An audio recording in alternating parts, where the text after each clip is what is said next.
no nii, lähme vaatame, räägime ühe FarCry 4 või 3 mingi vennaga juttu siin. Hey man, nice.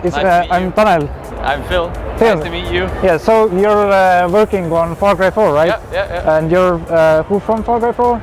What do I do? Yeah. I'm a production manager on FarCry 4. All right. Yeah. So like a miniature producer, like a cheerleader, sometimes a psychologist, sometimes a captain.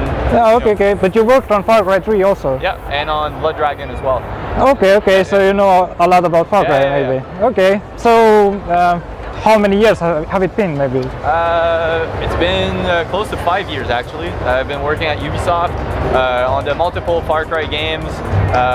Far Cry 4 has been great. Like, we've been working on it for a bit more than 2 years now. So we're really excited. It's coming out in like 2 weeks.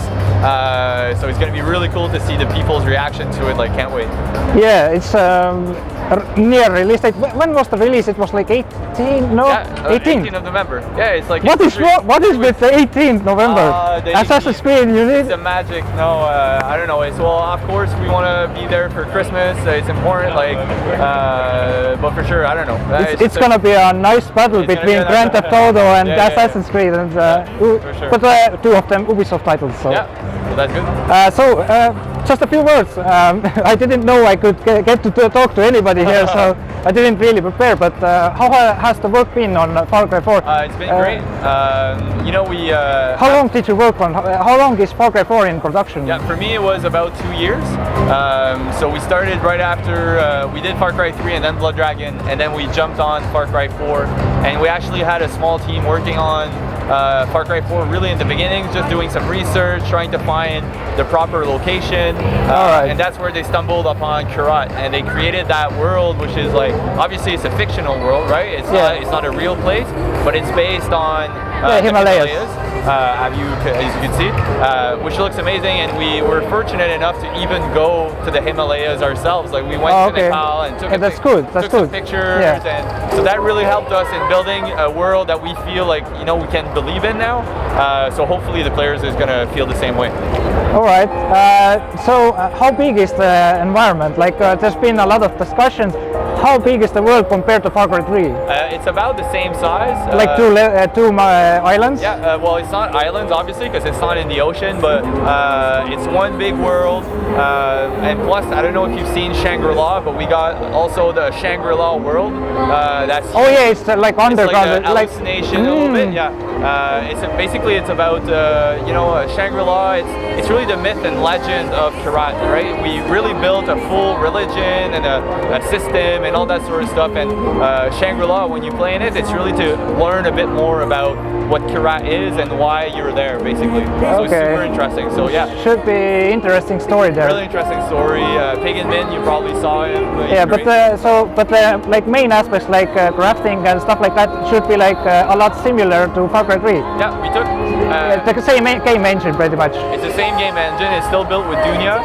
Obviously, we've improved the crafting, we've improved the skill tree, but all of those systems are there. You can loot, right? Like, I didn't do it today, but if you go hunting, what's fun now is if you hunt with a bow, you'll get a clean kill, and when you get a clean kill, you get more meat, more skin. So you can craft more. If you kill a goat with a shotgun, you won't get really, you know, and it kind of makes sense, because if you hunt with a shotgun, the meat is going to be kind of not that good. Yeah, exactly. Okay. So one question maybe that is back in my mind is I completed Far Cry 3 like almost completely. I did a video review of it, and what got me the most is like when you finish the game, like when you capture all the areas, the game kinda like settled down. You know, there was not a lot to do. Has the team like done anything to improve that people could play it after the end also, like Skyrim, you know?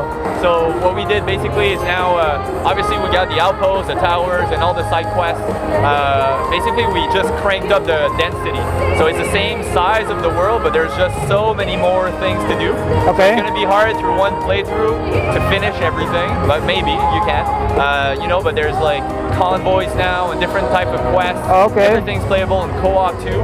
But one cool thing is that the outposts, there's now a new system that we introduced. It's called outpost retaliation. So let's say you're playing the open world, you've captured the outpost, you're gonna get a phone call from your friends saying like, hey, they're trying to capture the outpost again, and then you need to defend it, which is pretty cool. Okay, so that's cool, because if you capture all, there's nothing to do, you know, but now they try to recapture. Okay, so it's that's a bit cool. more dynamic. So yeah. Okay. Interesting. Okay, I have no more questions. Cool. I don't want to bother you anymore. Awesome, yeah. Have a nice stay here and go and play the game. Thank you. Thanks, man. Appreciate it. Allez.